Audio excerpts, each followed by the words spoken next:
Welcome to ISKCON of Silicon Valley.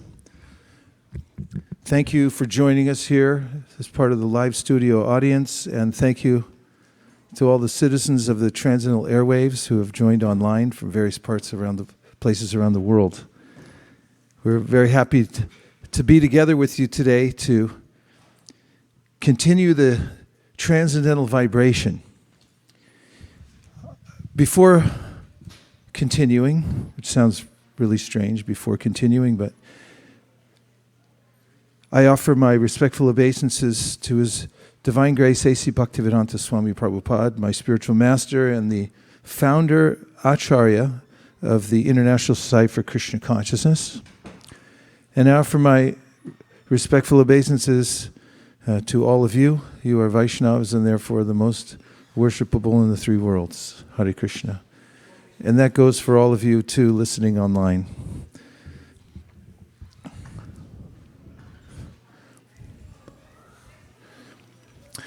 Before we talk together about the philosophy of Krishna consciousness and practical ways in which we can integrate the practice of Krishna consciousness in our daily lives here in Silicon Valley or wherever you may live, I'd like to have a chanting session. This chanting is a recommended process for purifying the consciousness.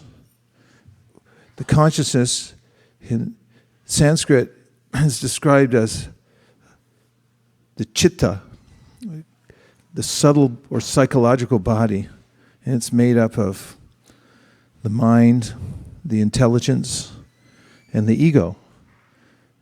And when the chitta is contracted because of contact with low sound vibration or defective sound vibration, then the chitta contracts.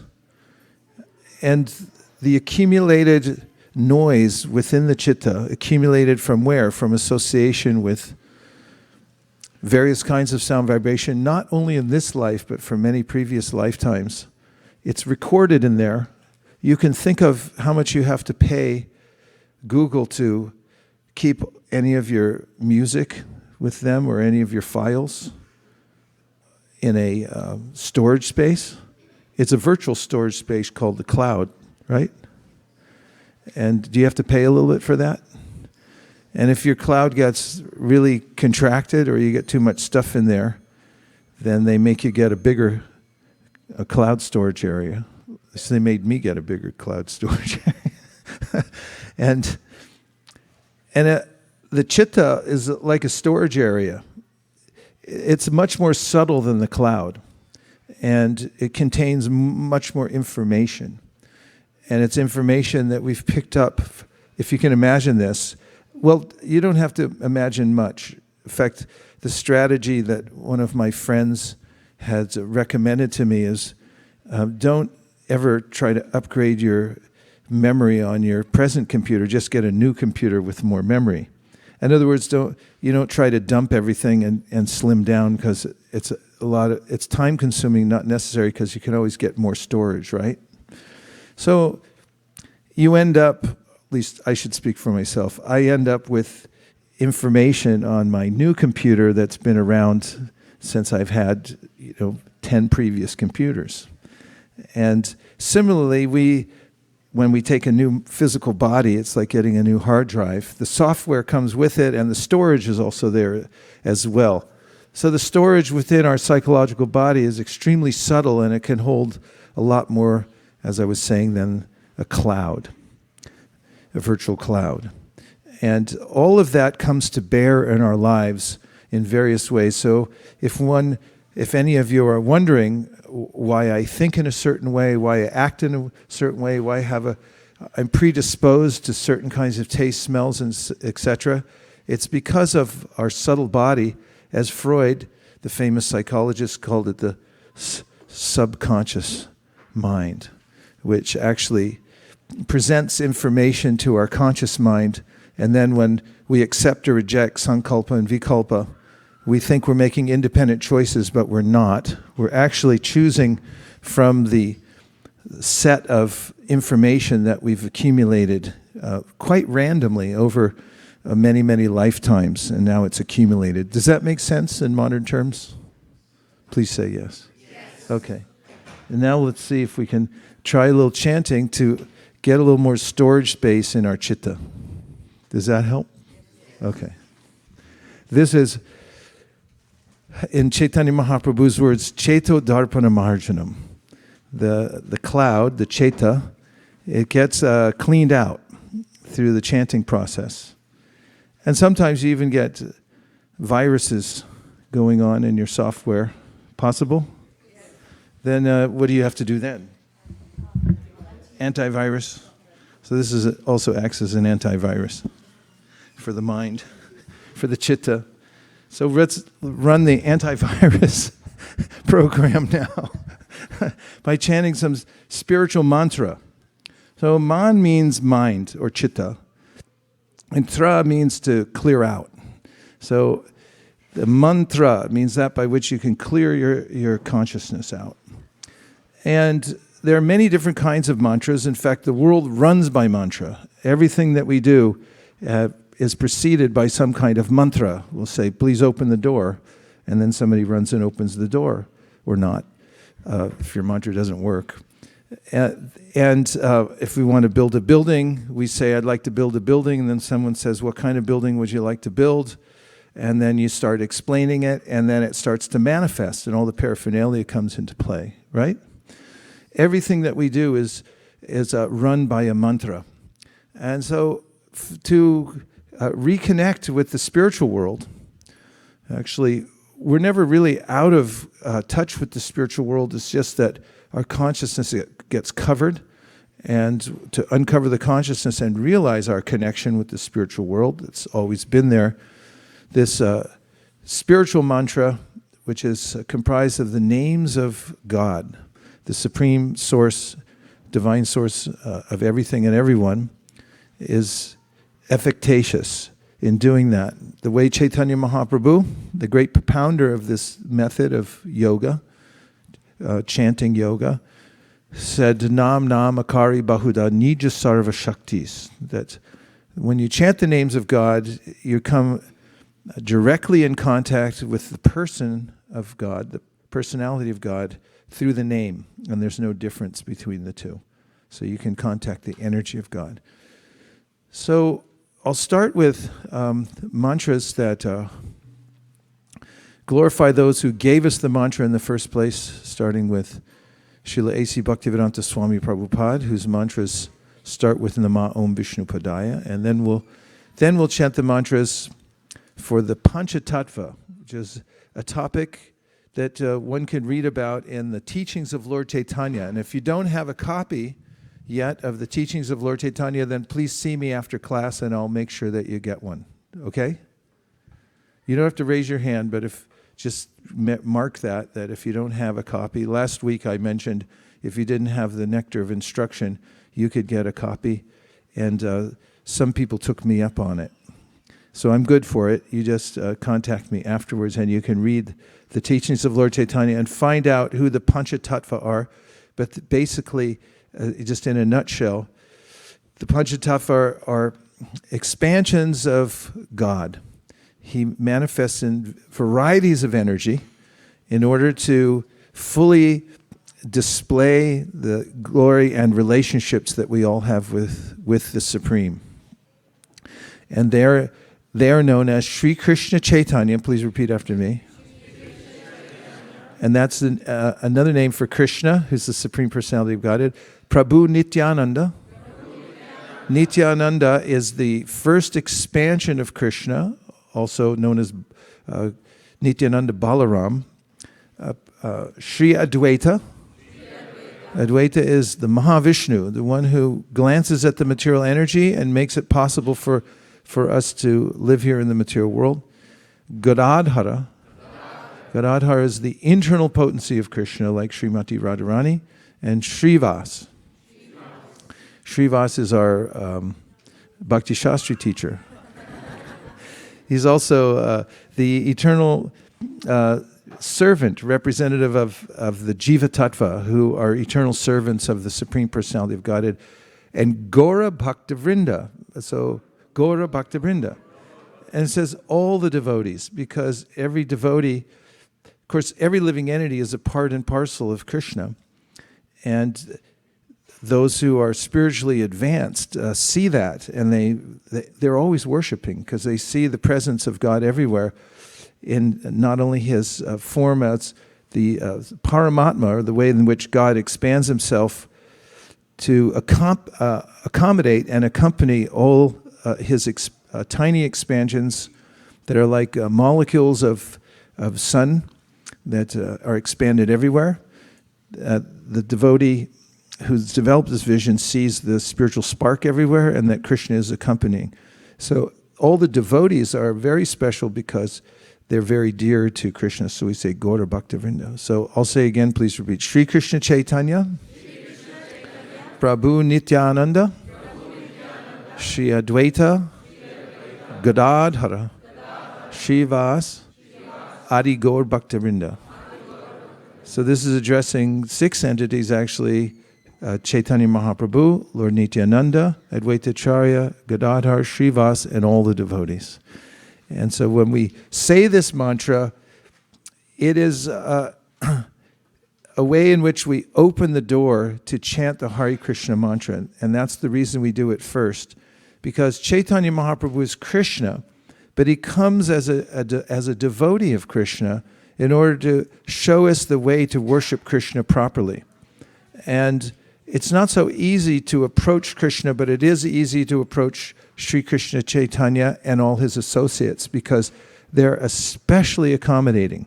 So this is the gateway for chanting Hare Krishna properly. Now, in some traditions of religious practice, the practitioners or the teachers of those traditions say that it's not appropriate to say the name of God because the name of God is too sacred. And therefore, if we utter it with our material tongues and so forth, we may profane that name. Now, that's a valid point. It is possible to have a wrong mentality when saying the name of God, and therefore we're careful. When we chant Hare Krishna, there's ways in which we should have the right attitude when we're chanting. However, when we chant the Panchatattva Mahamantra, Shri Krishna Chaitanya, Prabhu Nityananda, Shri Advaita, Gadadhara, Srivas Adi Gaur Bhaktavrinda. According to Bhaktivinoda Thakur, there's no consideration of what your attitude is when you say those names. You'll automatically go into ecstasy. Anybody here would like to automatically go into ecstasy? Raise your hand. Okay, the rest of you cover your ears when we chant. Or we have a holding room in the back, so if you're pouting about anything or you would like to stay morose, we have a padded room you can stay in and we'll tell you when to come out.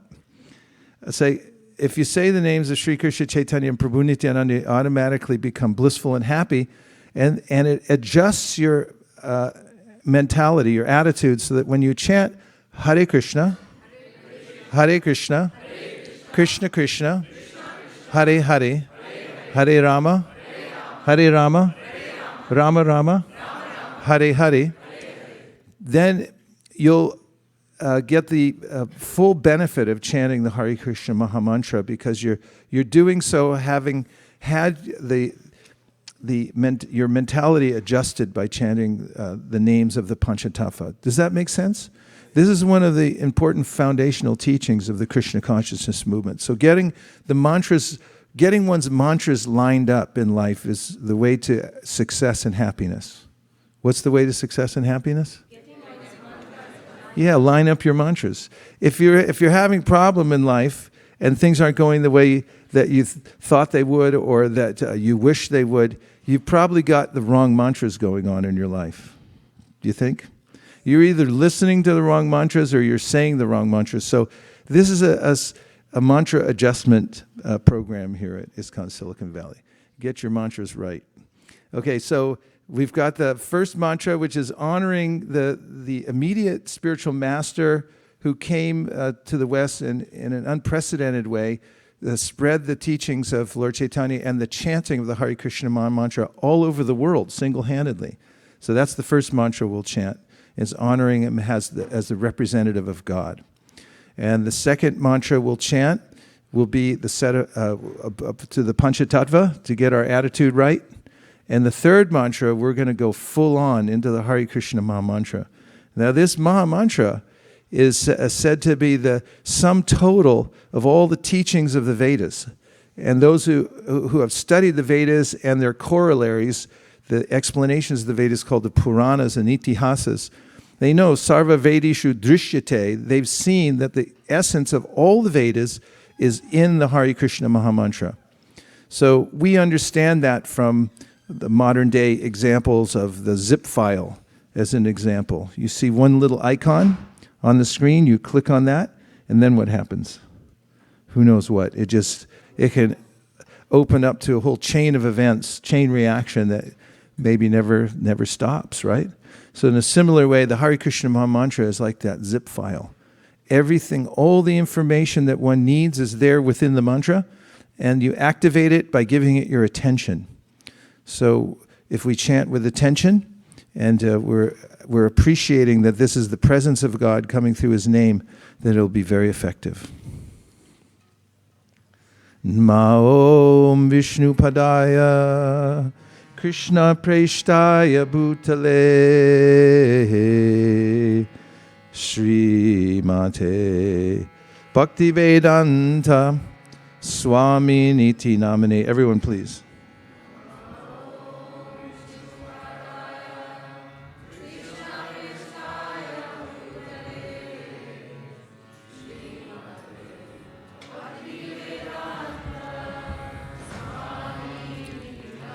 Namaste Saraswate Deve Gauravani Pracharine Nirvishesha Shunyavadi Paschatya Deshatarine.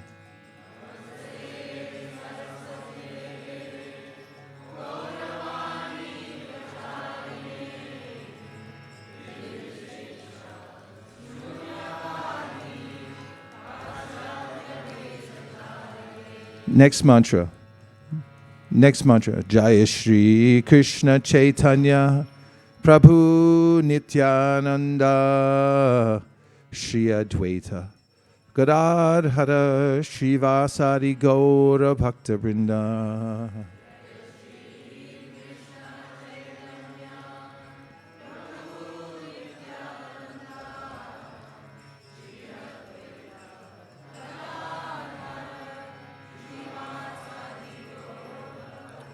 And of course, there's the image of the Panchatattva who have appeared before us. Shri Krishna in the middle, Shri Krishna Chaitanya, Prabhu Nityananda, just to his left in blue, Shri Advaita in white to the left, Gadadhar to the right of Chaitanya Mahaprabhu, or to our right as we're facing, and Srivas on the far right, on the lowest level.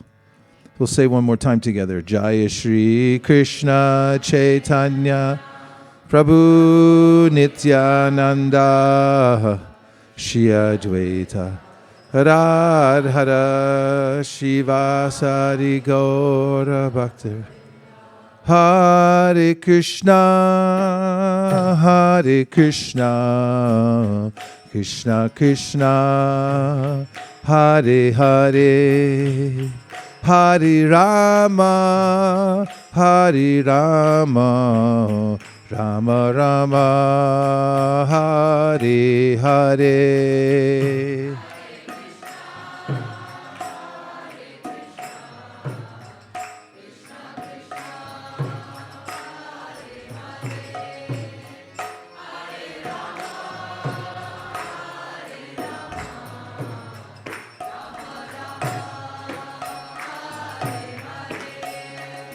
Hare Krishna, Krishna Krishna Krishna Hare Hare Hare Rama Hare Rama Rama Rama Hare Hare.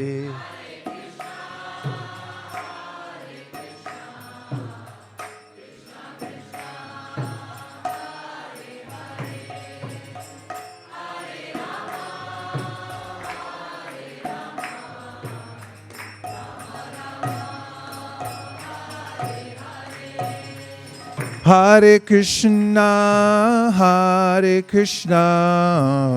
Krishna Krishna, Hare Hare, Hare Rama, Rama Rama, Hare Hare.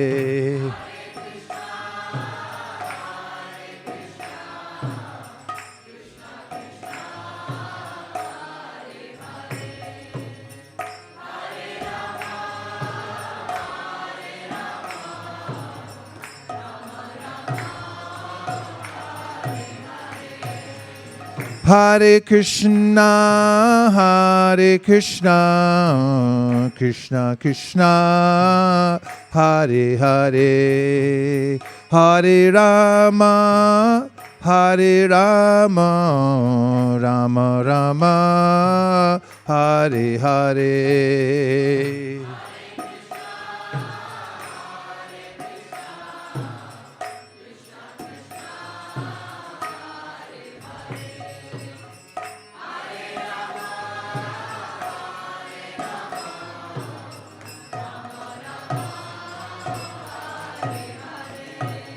Hare Krishna, Krishna Krishna, Hare Hare, Hare Rama, Rama Rama, Hare Hare.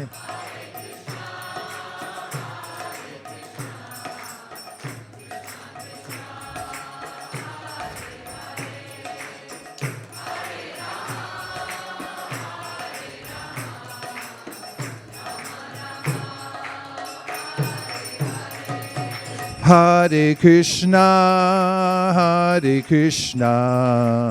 Krishna Krishna, Hare Hare, Hare Rama, Rama Rama, Hare Hare.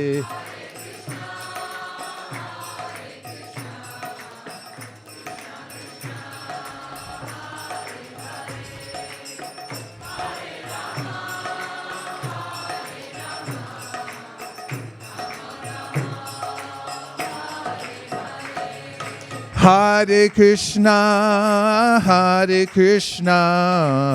Krishna Krishna, Hare Hare, Hare Rama, Rama Rama, Hare Hare.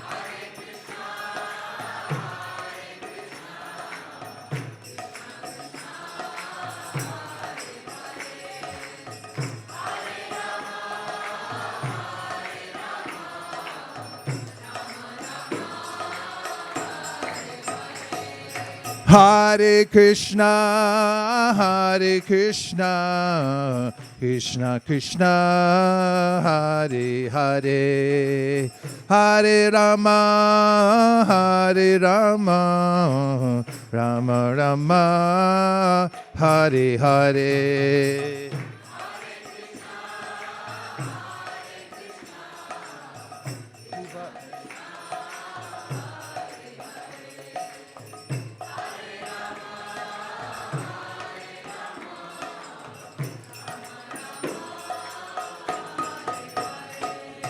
Hare Krishna, Krishna Krishna, Hare Hare, Hare Rama, Rama Rama, Hare Hare.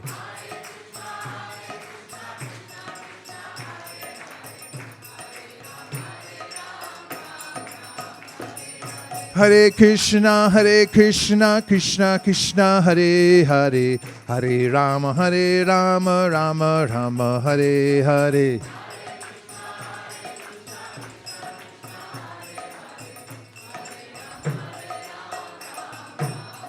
Hare Krishna, Krishna Krishna, Hare Hare, Hare Rama, Rama Rama, Hare Hare.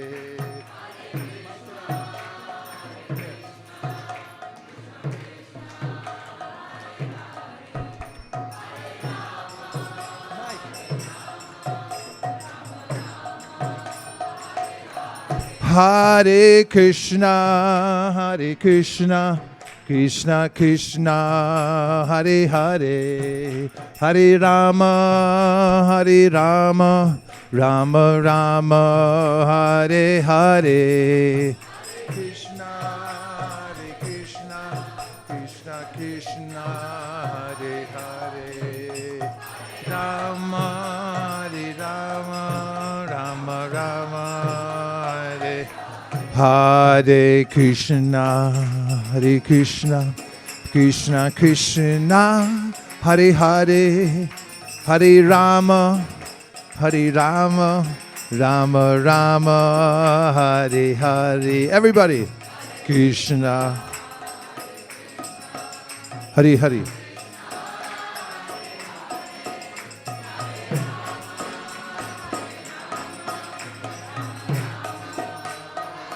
Hare Krishna, Krishna Krishna, Hare Hare, Hare Rama, Rama Rama, Hare Hare, Hare Krishna, Krishna Krishna.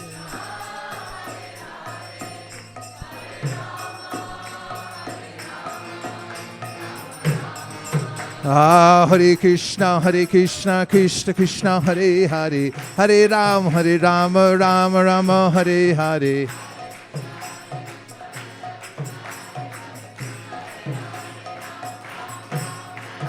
Hare Krishna, Krishna Krishna, Hare Hare, Hare Rama, Rama Rama, Hare Hare.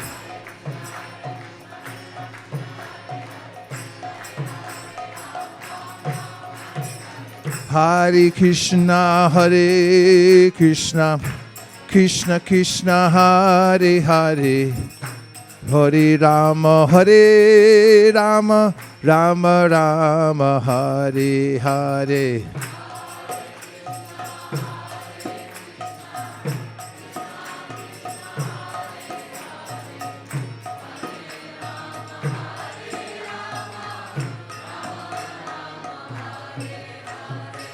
Hare Krishna,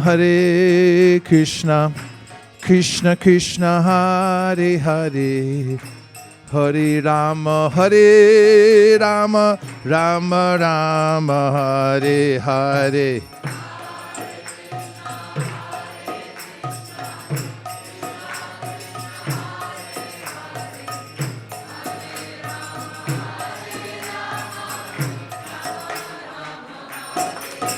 Hey, Hare Krishna, Krishna Krishna, Hare Hare, Hare Rama, Rama Rama, Hare Hare.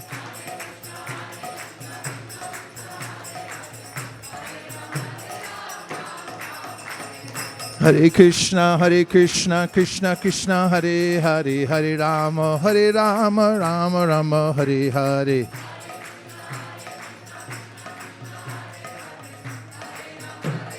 Nitai Gaur Haribo, Haribo, Haribo, Nitai Gaur Haribo.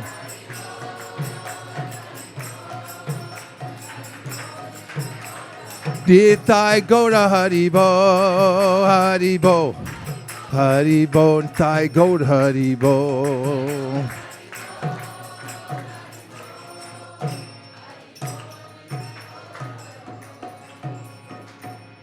Avantika harmonium for the kartal players, for the Hare Krishna singers, for the Hare Krishna dancers, for everybody in San Mateo County, Santa Clara County, all over California, all over America, all over the world.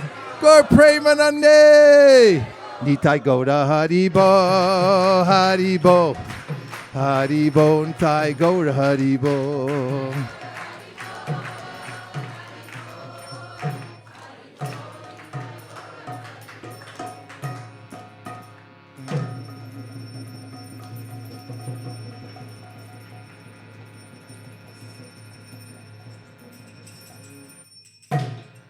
Hare Krishna.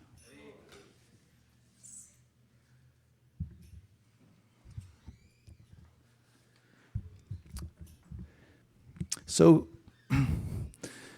we talked about Sri Chaitanya Mahaprabhu, and Chaitanya means consciousness. The most interesting subject matter, in fact, I could argue successfully, the only subject matter worth discussing in this world is consciousness. Because unless we're conscious of something, then it really doesn't matter. It doesn't matter to us, that's for sure. And there's a way in which consciousness makes the world relevant. Not only that, consciousness is dynamic and interesting, whereas matter is dull and not interesting, ultimately. The only thing that makes it interesting is the way we invest ourselves into consciousness. For instance, we're really not interested in any car, we're interested in our car. Or if you go to the racetrack and you, although I don't recommend it, bet on a car to win a race, then you're very interested in the car. But the other cars, not so much. We place our consciousness in matter, and then it becomes something that's relevant to us. And this is the world of relativity. But consciousness is a categorically different substance from matter. And Krishna explains this in the Bhagavad Gita.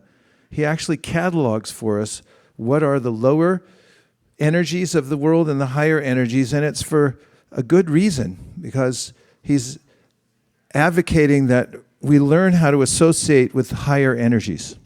So the catalog starts with Bhumir apo analo bhayu kammano buddhirevacha ahankara ityame binna prakritir ashtada. Earth, water, fire, air, ether, mind, intelligence, and ego. These are gross and subtle material elements.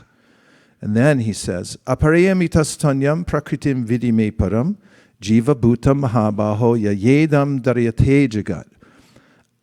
Beyond or above these lower energies that I've just listed, he said, there's the superior energy of the Atma, or the self, the conscious being. And the conscious being, he says, is what animates the entire world of matter, including the subtle energies and the gross material energies. As an example, I'm living within the body, and therefore it's lit up. As soon as somebody leaves the body's no longer lit up. And if you've ever been with somebody who's just stepping out of their body, as Krishna mentions in the 8th chapter of the Bhagavad Gita, when he says, Ukramantam stitam bhapi bunjanam bhagunanvitam vimudananda pashyanti jnana chakshusa. If somebody has become trained in knowledge to understand that there's a conscious being within the body who's stepping out, utkramantam, stepping outside this bodily frame at the time that we call death, then we can see what's happening, and we notice with profit, actually, that the body is animated and then it's not animated. Have you ever been with somebody when they left their body? 1, 2, 3, 4, 5. Kanka, she's a nurse. She's Anybody else? You, doctor? Doctors and nurses, they're around a lot. I've been with a few people who left their body, and I really noticed it, especially since I had been studying Bhagavad Gita for years, and then I was kind of interested in the process. I did notice that there were people around, for instance, when my mother left and I got the chance to be with her right to the very end, right to the last second. I took care of her in those last few hours. And I saw that there were some that didn't, in the family, that didn't want to be there for that part. Because it's very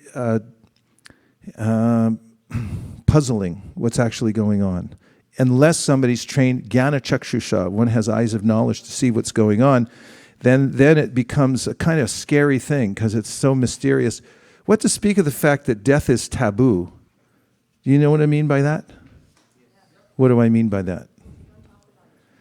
Just say in the microphone, explain what I mean by taboo. It's subject to be brushed under the carpet. Subject to be brushed under the carpet from our colloquial expression dictionary.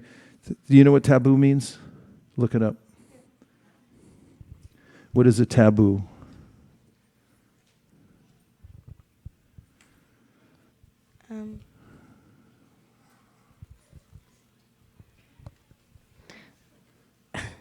Hare Krishna, Krishna Krishna, Hare Hare, Hare Rama, Rama Rama, Hare Hare. Go ahead. A social or religious custom prohibiting... Oh, we can't hear you. You got to put it closer. A social or religious custom prohibiting or forbidding discussion of a particular practice or forbidding association with a particular person, place, or thing. Anything else? It's also prohibited or restricted by social custom. Prohibited or restricted by social custom. So, thank you. Where does it come from, please?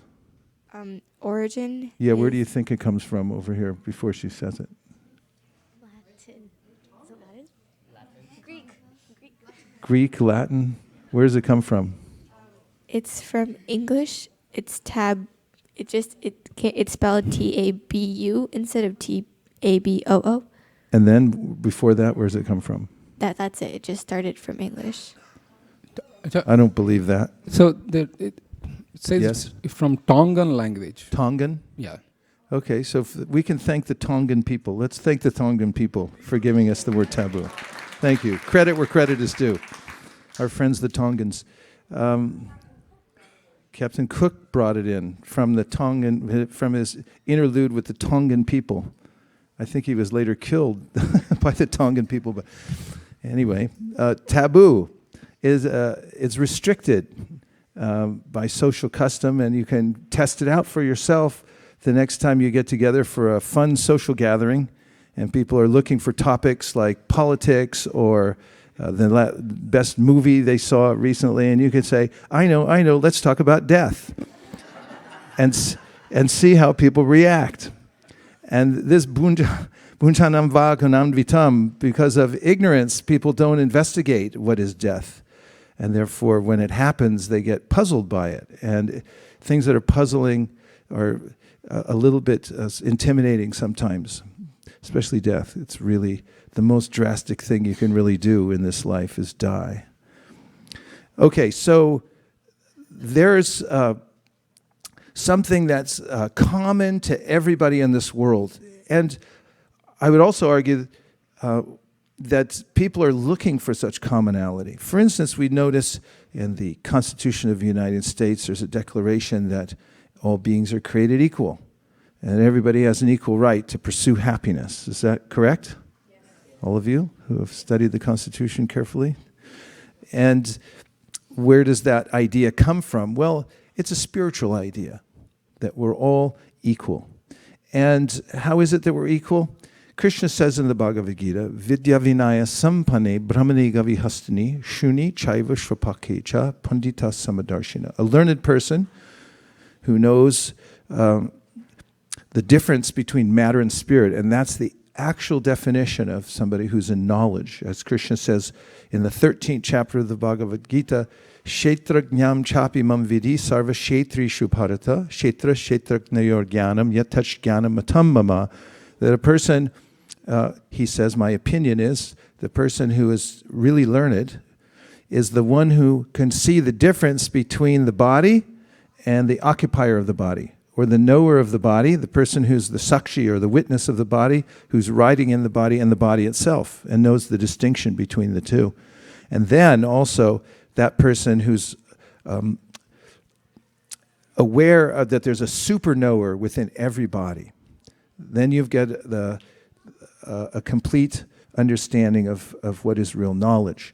And such a person then, as he or she moves about the world, observes there's a commonality in all living beings, and it doesn't matter whether one is a dog or a cat or a man or a woman, or old or young, or rich or poor, because the common aspect with everyone in this world is the consciousness.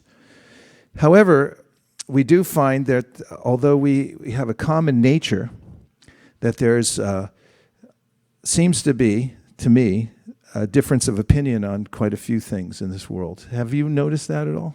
Yes. Difference of opinion, like on what? Give me 3 points of major contention in the world. Nothing political right now, but just because that goes without saying. That's what the word means. Yes. What do people argue about? What are they polarized about besides? There exists God, or God doesn't God, exist? no God. Okay. What other things on a more mundane level? Yes, Prabhu? Climate change, no climate change. We go on forever in here. What? Vegan, not vegan, iOS, Microsoft.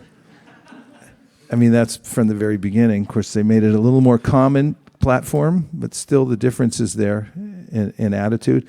If you go through the world, you'll find everyone has a slightly different opinion. So there is also a uniqueness to each person who's walking around the world. Even in animals, you'll find they have different attitudes, or they have different dispositions and so forth. And this has to do with what Krishna describes in the Bhagavad Gita as our swabhava. Swabhava means our nature.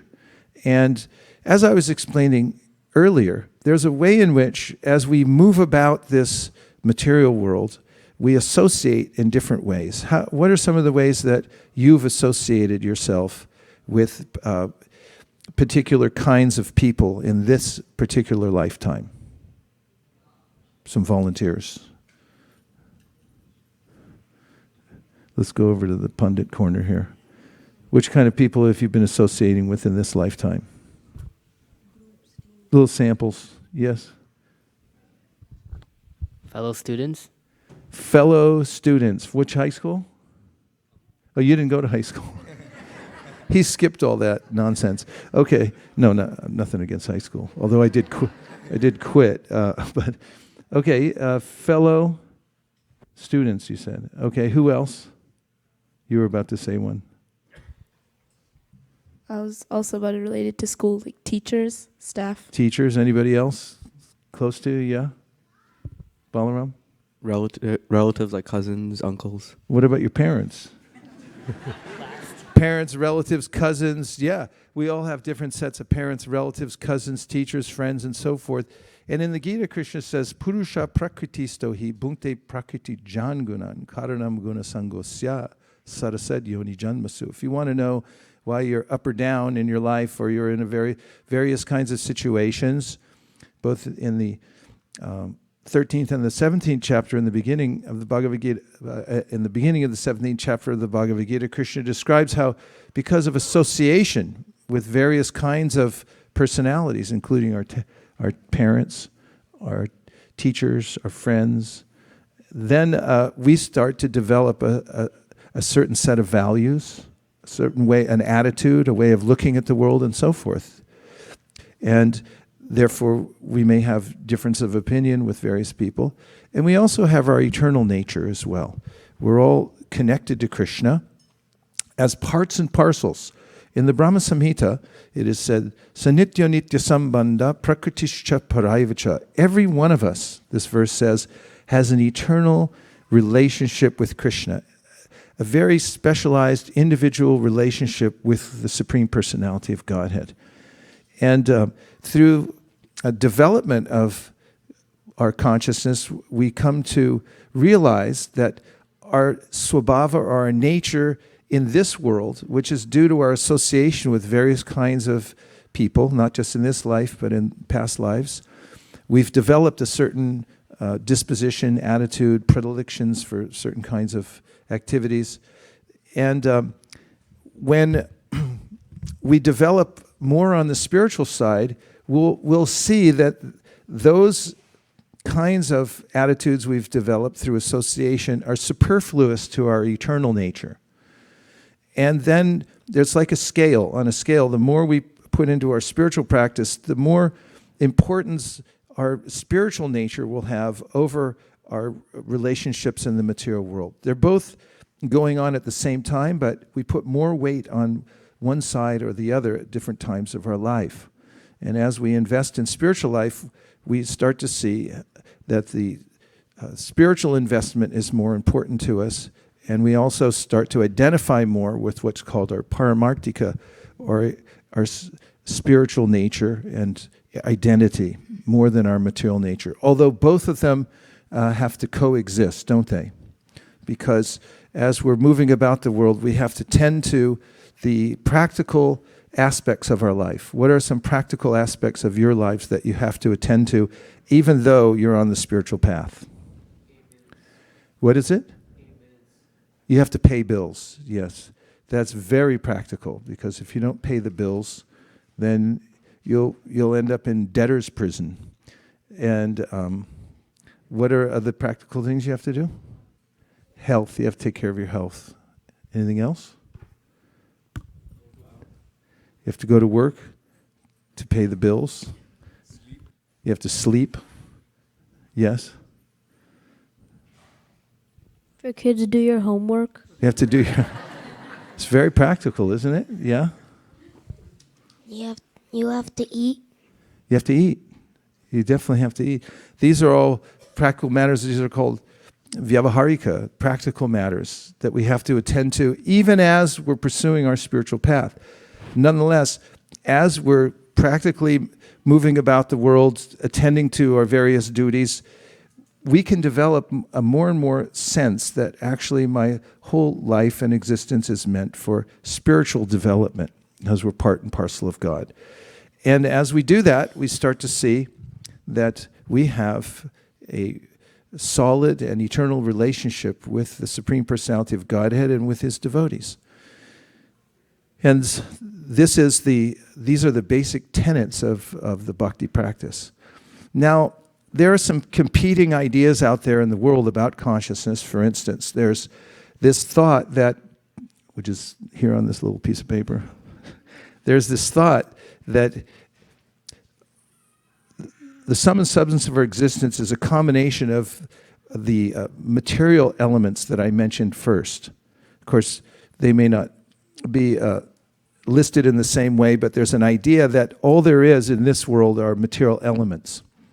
And if you get the right combination of material elements, then there's a combustion or a kind of a light switch that goes on, and then consciousness is manifest by that combination of chemicals. So this is, according to the Bhagavad Gita and the other wisdom literatures of India, this is there's a fault in this kind of thinking, and it can be expressed in this analogy. Chemicals themselves are not conscious, is the theory, but when they combine in the right order, then they become consciousness. Would you say that that accurately represents some type of idea that's prevalent in the world today? Yes. Yes? Okay. So let's say that we have some blind people. We have a blind person. And then we recruit more blind people from all over Silicon Valley, and we put them together, we bust them all in. Let's say to here, ISKCON of Silicon Valley, and we put them all together. And then because our theory is that if we put all of them together in one place, then suddenly, we'll have vision. They'll be able to see. This, I would argue, is synonymous with the idea that if you take chemicals that are non-conscious and you combine them all together in one place, that they suddenly become consciousness. This is the same type of fallacious thinking that putting blind people together and seeing that they'll, determining that they'll see, that I'm equating the two. How does that sit with you? Ramananda Saka's gasping over there. How does it sit with you, Ramananda Saka?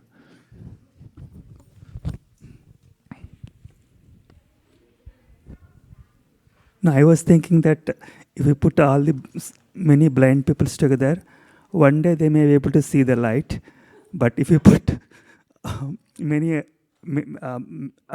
unconscious matter together, it will never become conscious. How is it that many blind people together will be able to see the light? No, I'm just What? I'm just thinking that the second one is bringing unconscious matter into consciousness is much worse than making. Oh, you think it's worse? So you're trying to augment my argument? Okay, thank you. All right.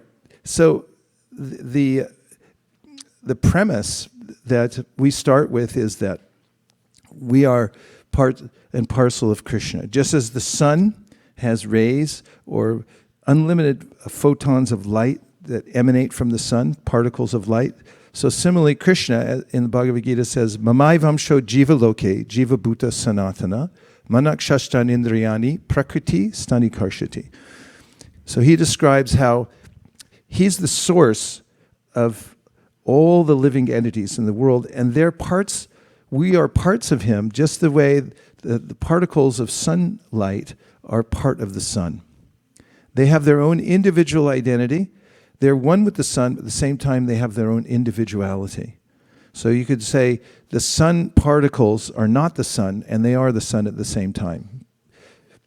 So Krishna is the original source of all living entities. He's the complete whole, and we're parts of the whole. And based on that, we can use the analogy of a finger. And a finger is a part of the body. So when the finger cooperates with the hand and the rest of the body, for instance, if I say, and you can try this now, close your eyes and put your arms out to the side, don't hit your neighbor, and then put out one finger and then swing it over with your eyes closed and touch the tip of your nose. Did it work? That's good. It means you're all sober. So they may make you do that if they pull you over on the road someday. If you had too much sweet rice, they'll say, okay, close your eyes, touch your nose. And it's like, then if the finger doesn't cooperate in any way, then you say there's something wrong with it. It's diseased. So when the part and parcel of the whole cooperates with the whole, it lives harmoniously and it enjoys with the whole. So in the same way, we're part and parcel of Krishna, and our eternal nature or dharma is to serve Krishna. So when we get engaged in serving, it's palpable. Anyone who comes into this spiritual community and then signs up for some service, for instance, one of the services that's always readily available is cleaning the temple. This is called Mandira Marjana. So cleaning the temple is a spiritual activity. And especially if you lift stuff up and you clean behind it. That's what real cleaning means. You know when you're cleaning and then you think, should I lift the chair up or should I just go around it? Yeah. If you really want to serve and you really want to clean, you have to actually move the chair out, even though but you know what you'll find when you move it out and you sweep behind it, even though nobody's watching you? Then you start to feel a kind of satisfaction, and you'll notice that you start to become one with the spiritual energy just by cleaning. What's more, there are instances in history where somebody who was aspiring to advance in spiritual life volunteered to sweep. And just by sweeping, attracted the complete mercy of God by sweeping with devotion. Sweeping is a very, very spiritual activity. And cleaning all the surfaces means if you go to the bookcase over there, somebody try it out. Just put your finger over the top of the bookcase. Not that one, top, all the way to the top. That's even. Let's see the finger. Okay, go over. Radhakripa, check his finger. Anything? Okay, so that would be something someone would be thinking about who wants to make advancement spiritually. They'd be thinking, there's a surface up there that I don't think has been cleaned, and now we have verification it hasn't been. So then if you think, well, let me be the one to clean it, and you clean up there, you're going to feel yourself connected to the Supreme, just like the finger. If I say, come here, finger, and the finger comes, then we have a healthy relationship. And so the healthy relationship that we have that makes us feel complete can be as simple as finding out ways to clean the temple and that you notice other people might not be doing.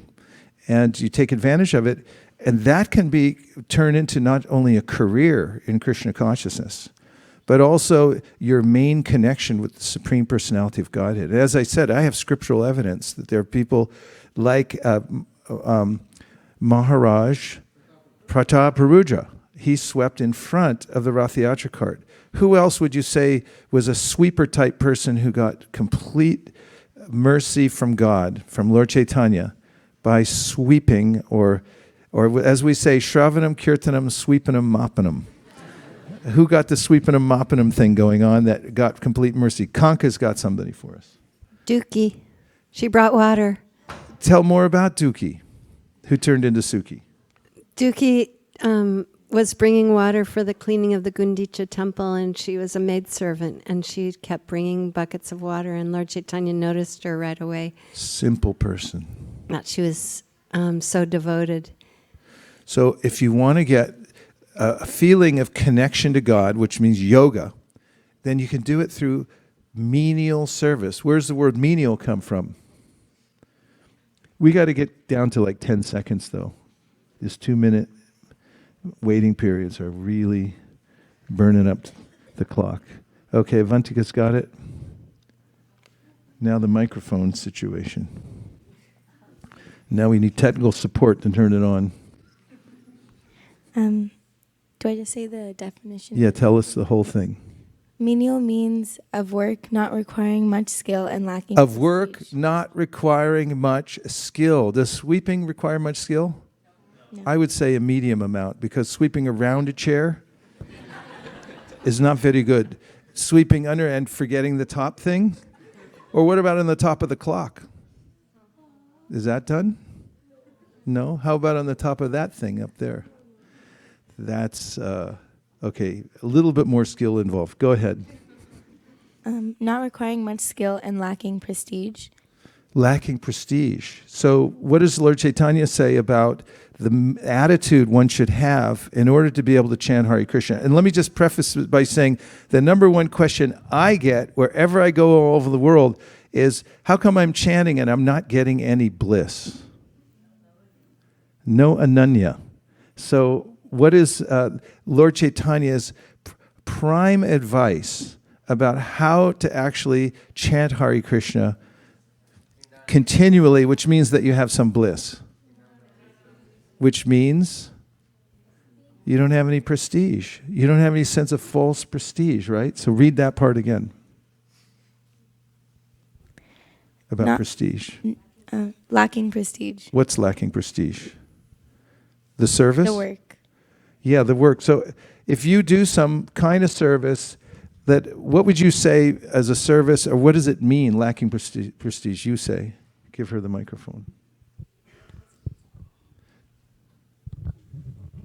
What does it mean, service without prestige? Keeping your ego aside. Keeping your ego aside. Good. Who can say more? Yes?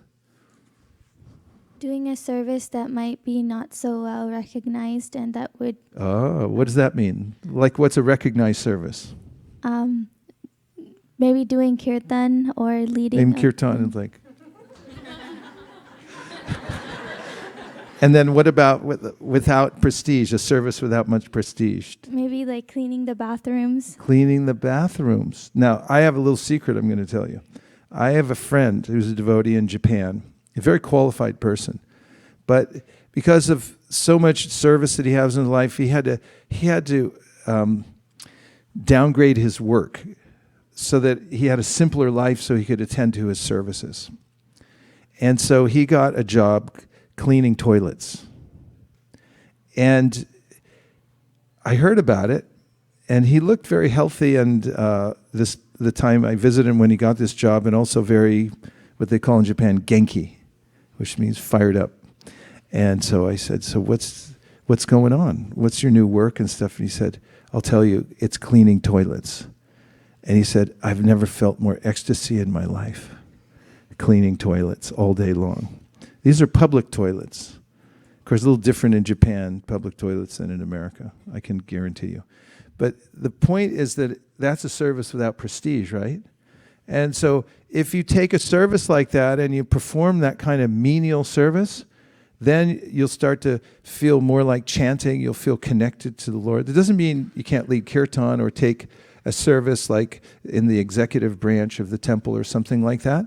But we should always carry this mood, or let me put it this way, one who adopts this mood of working without trying to gain prestige is opening him or herself to the special mercy of the Supreme Personality of God. That's how simple bhakti is. If you do something to please the Lord in a very sincere way, and it might mean that you take some complex service over or something like that. In that case, you maintain the attitude that you don't have any false prestige about doing the work itself. And yes, Nirakula. I just heard Prabhupada giving a lecture. I was listening to a lecture that Prabhupada gave on in the Chaitanya Charitamrita, and he was talking about, he said, don't think that cleaning the temple is any different than dressing the deities. He said it's worshiping the deities, it's deity service. Thank you for reminding us of that. It's really important. One of our goals here at ISV, which we're still a ways away from, is to be the cleanest, not just temple, not just institution within Silicon Valley, but also the cleanest temple in the world. So we should have, Radhakripa Prabhu, could you get a pair of white gloves? And Dayananda Prabhu, why are you laughing? say why you're laughing, because we'd like to hear from you. It just reminds me of kind of a military inspection. Yeah. Do you think that would be effective? The white glove? Why not? Yes. Okay. So Radhakripa Prabhu, would you get some white gloves, a couple pairs of white gloves? And then we can go around and check the different services, the different surfaces, and see how we're doing. Does that sound okay? And then if we all become aware of this and we think in terms of, for instance, in the parking lot, what if you're walking across the parking lot and you happen to see a spoon sitting on the ground in the parking lot? What is your, I'd like to hear what your reaction is when you see a spoon on the ground. Prabhu?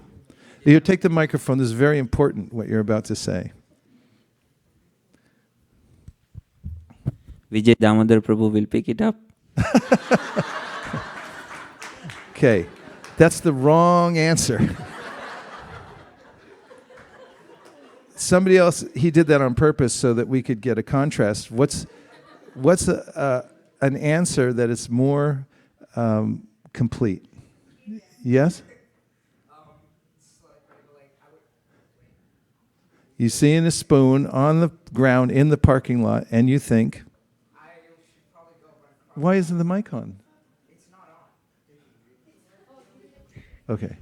I would go over to it and probably crush it underneath my foot. Then it would be harder to pick up later, right? I was about to add, then pick it up. Okay. But sometimes I forget the last step. Okay.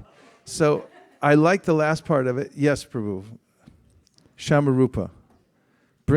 We had thesis, antithesis, and now bring us a synthesis. So I would like to think that this is Krishna's temple, and this spoon is creating an uncleanliness here. So it's my responsibility to pick it up and trash it. And give him a rousing hand of applause.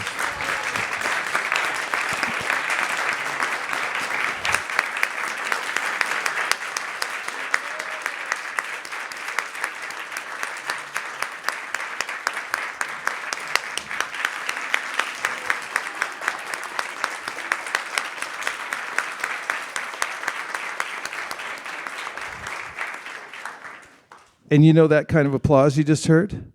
When you go and pick the spoon up instead of walking past it, that's what you'll feel in your heart. That's how Duki became Sukhi. Because she was attentive to serving Krishna in a menial way. Here, finger, come here. And finger comes.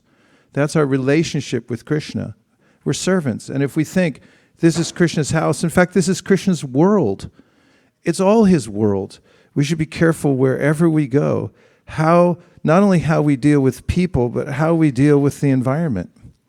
Do you make your bed when you wake up in the morning? You don't have to say no if you didn't. I only heard 3 people say yes. But how you wake up in the morning makes a difference. Do you make your bed, or you just leave it there and wander off? Then how are you going to have organized consciousness? And let's just say that you leave the water running or something like that. You're not aware that these are resources. They're all coming from Krishna. So this is one of the ways that we can have immediate not only consciousness with Krishna, but communion with him from within the heart. He'll reinforce the ways that we're doing menial service, considering that this is Krishna's temple and I'm doing some service for him. And don't worry, as Priya Kushori told us, don't worry that somebody's watching you, because Krishna's noticing what you're doing. So now, when that kind of mood pervades a community, this is a spiritual community, and we're all thinking like that, how can we serve one another better? How can we serve the temple, which is non-different from Krishna? It's the same as worshiping the deity on the altar. I pick up a spoon. That could be the time in which I feel my most intimate connection with Krishna, and he recognizes me as a menial servant. So this is the opportunity. The opportunity is created by this field that we have here for devotional practice, and we practice here, and then we extend that mood outward to the rest of the world.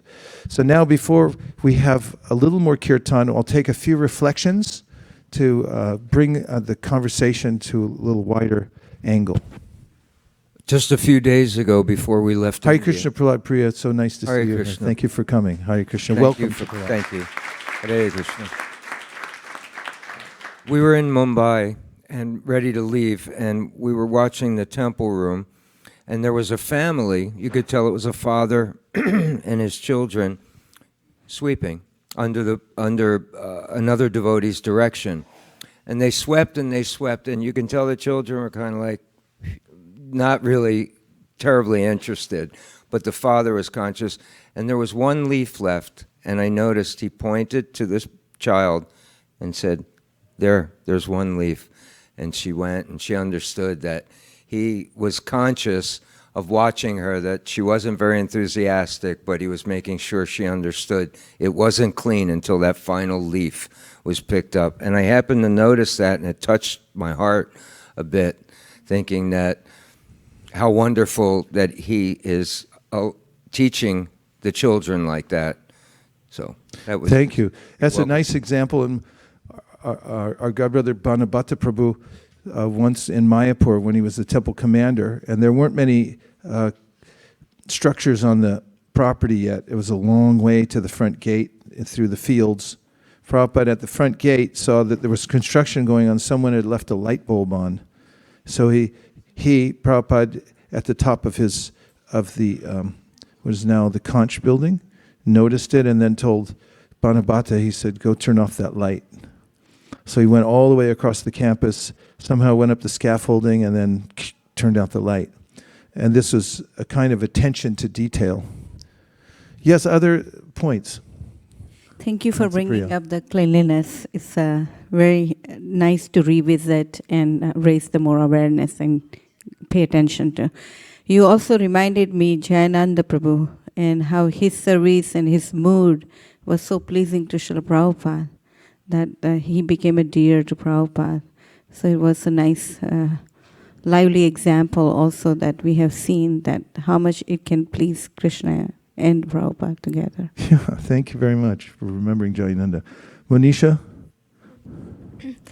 I like the point where you mentioned that the surface that hasn't been cleaned, we should take it to our, like as our duty to clean it. And I thought it related to our hearts, just like it's so covered of like material possessions. And so just by doing devotional service, we can slowly get rid of that surface that is hiding. That's brilliant. You brought in a really important metaphor.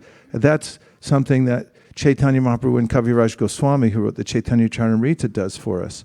He compares the cleaning, does Kaviraj Goswami, of the Gudija temple to the cleaning of one's heart. And there's a description, as you know well, of Chaitanya Mahaprabhu and all his associates cleaning the Gudija temple, which is the place where Lord Jagannath goes on his Rath Yatra that represents Sri Vrindavan, and he stays there for 10 days and then comes back. And they cleaned it 3 times inside. Each time the dust particles got finer and finer, and they washed it with hundreds and thousands of pots of water. And then Mahaprabhu cleaned outside because he didn't want any of the dust blowing back in. And then there's an extensive explanation by Srila Bhaktisiddhanta Saraswati Thakur that in the same way that Mahaprabhu cleaned the Gudija temple, we should also clean our hearts. And when the heart becomes crystal clean, then we can install the Supreme Personality of Godhead on the lotus of our heart, and we can hold a festival. We're having a grand opening of the temple of our heart, because the Lord now is installed there. Okay, we take a couple more reflections. 1, 2, 3.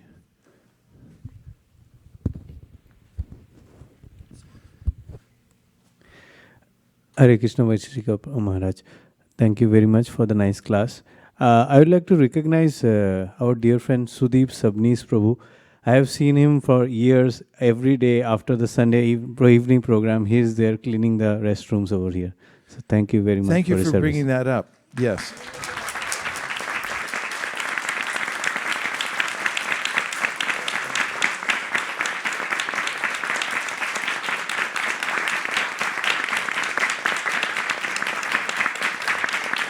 Okay. He's in there cleaning now? Okay. And one thing is you can hear the class in the bathroom too, so that's a plus. Your turn.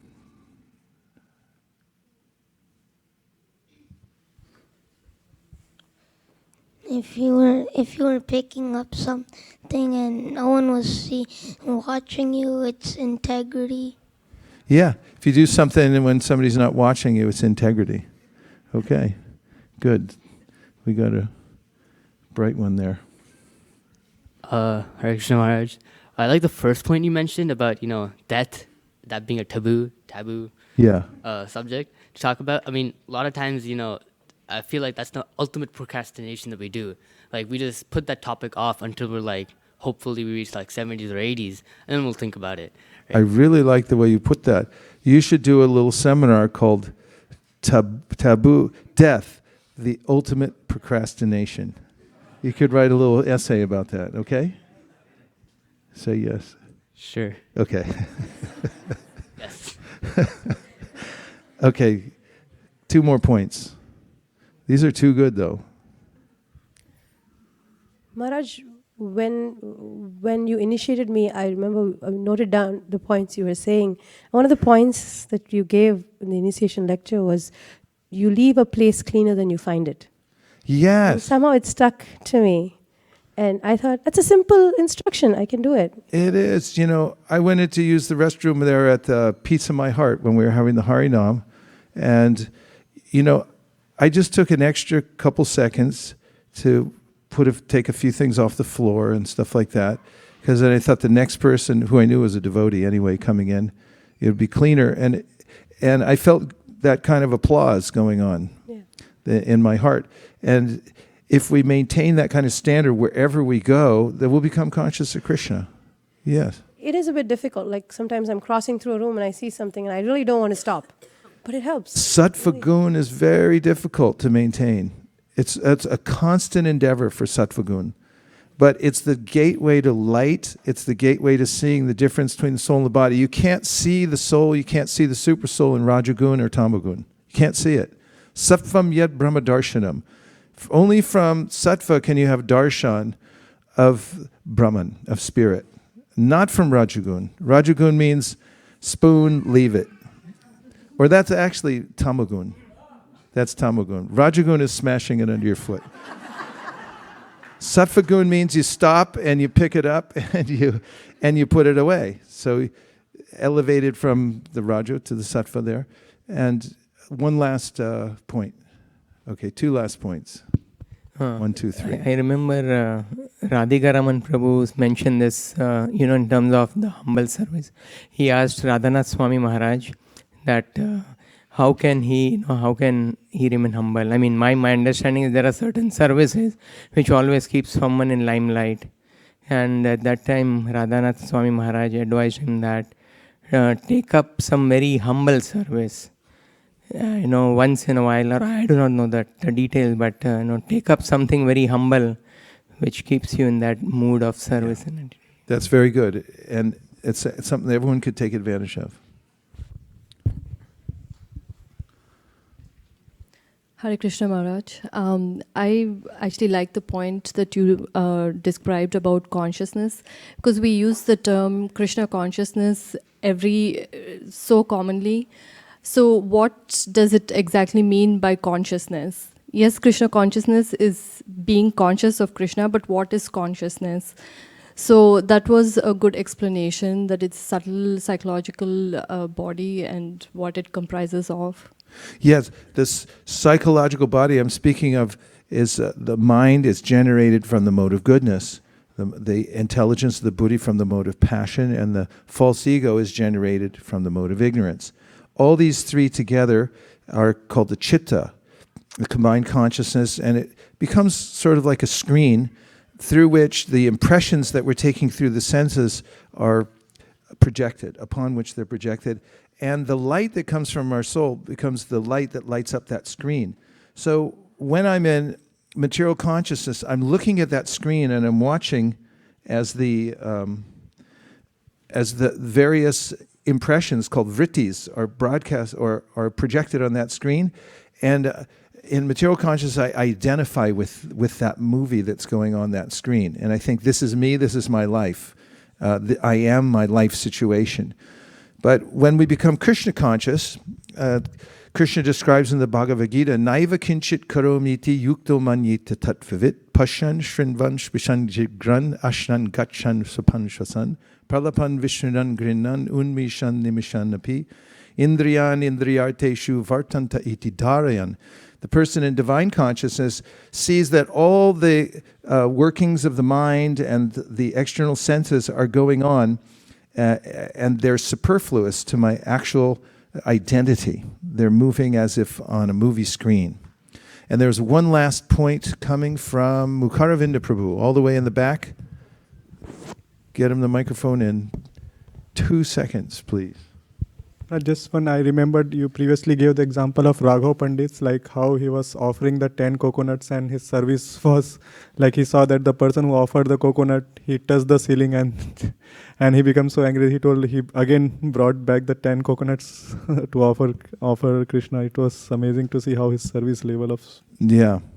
So in a community like this, as we've known from the time we were in the last place we were in, of course we've known it from the beginning, but community means that nothing belongs to anybody. And so I remember we had the middle unit in the last place. That was where everyone took whatever they didn't know where it went, and they just throw it in there and walk away. And every week we'd go in, it was just a jumble of stuff. It takes a lot of work to maintain a really sattvic environment, but it's through that kind of work and that kind of consciousness that we actually earn the right to live in Krishna's temple. It's not. It's not that we shouldn't take it for granted or think that we're entitled to live in the temple. We should come in with the mood of menial service. How can I help the situation? How can I make the parking lot clean? And it's not just Vijay Damodar. It's not just those who have an assigned service. It's an opportunity for every one of us to be conscious of Krishna and the element of menial service through which we can attract his attention. Gaur Premanande Haribo. And now for the final part of our program today. We usually take a slight intermission, but because we've almost run out of time, we'll go ahead and have our final kirtan, if it's okay with you. And then we'll all be able to stand up in just a couple minutes and open this dance floor wide open for everybody to dance in front of Krishna. We'll do the sadhusanga too.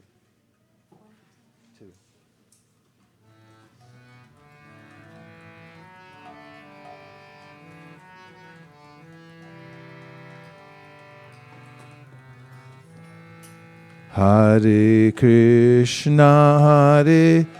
Krishna,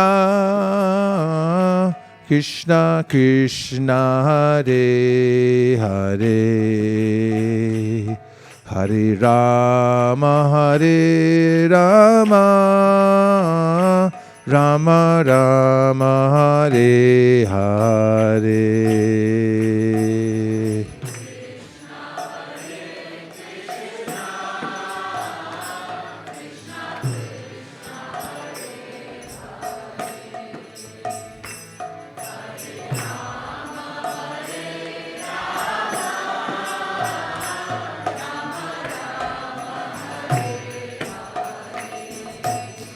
Hare Krishna, Krishna Krishna, Hare Hare, Hare Rama, Rama Rama, Hare Hare.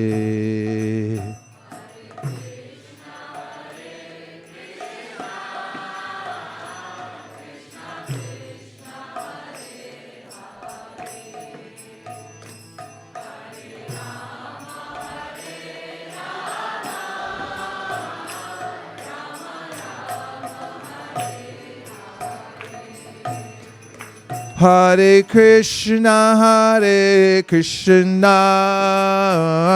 Krishna Krishna, Hare Hare, Hare Rama, Rama Rama, Hare Hare.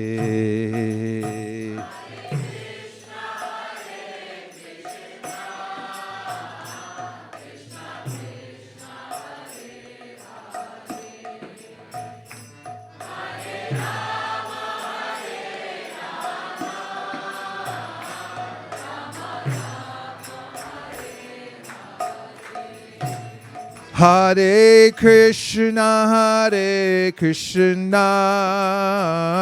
Krishna Krishna, Hare Hare,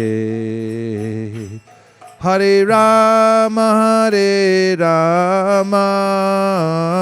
Rama Rama, Hare Hare.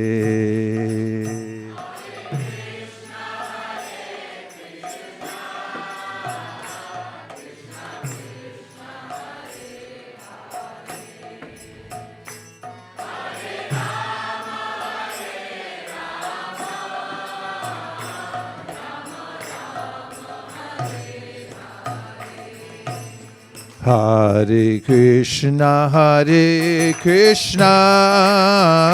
Krishna Krishna, Hare Hare, Hare Rama, Rama Rama, Hare Hare.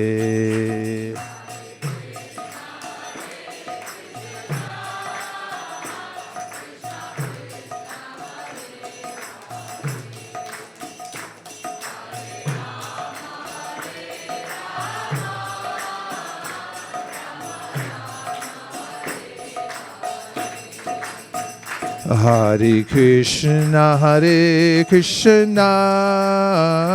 Krishna Krishna, Hare Hare, Hare Rama,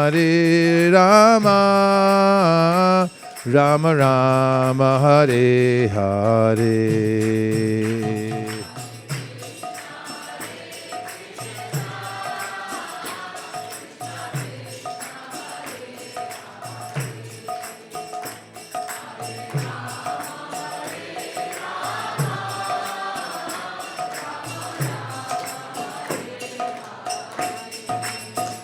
Hare Krishna, Krishna Krishna, Hare Hare, Hare Rama, Rama Rama, Hare Hare.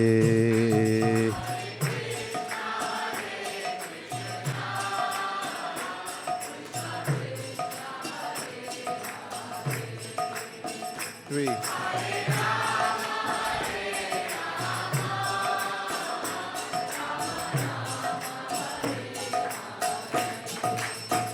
Hare Krishna, Krishna Krishna, Hare Hare, Hare Rama, Rama Rama, Hare Hare.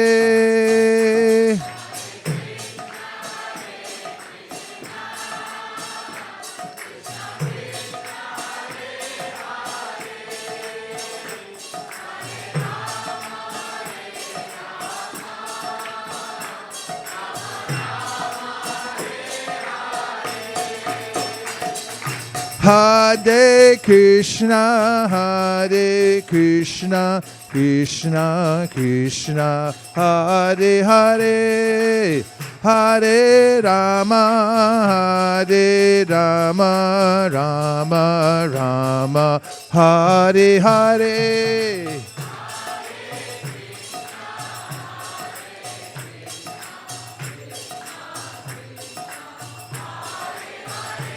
Five.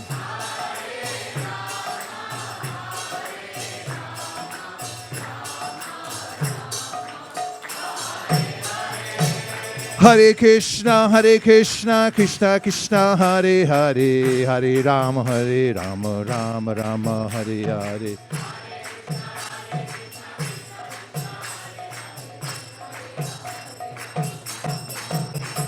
Hare Krishna, Krishna Krishna, Hare Hare, Hare Rama, Rama Rama, Hare Hare.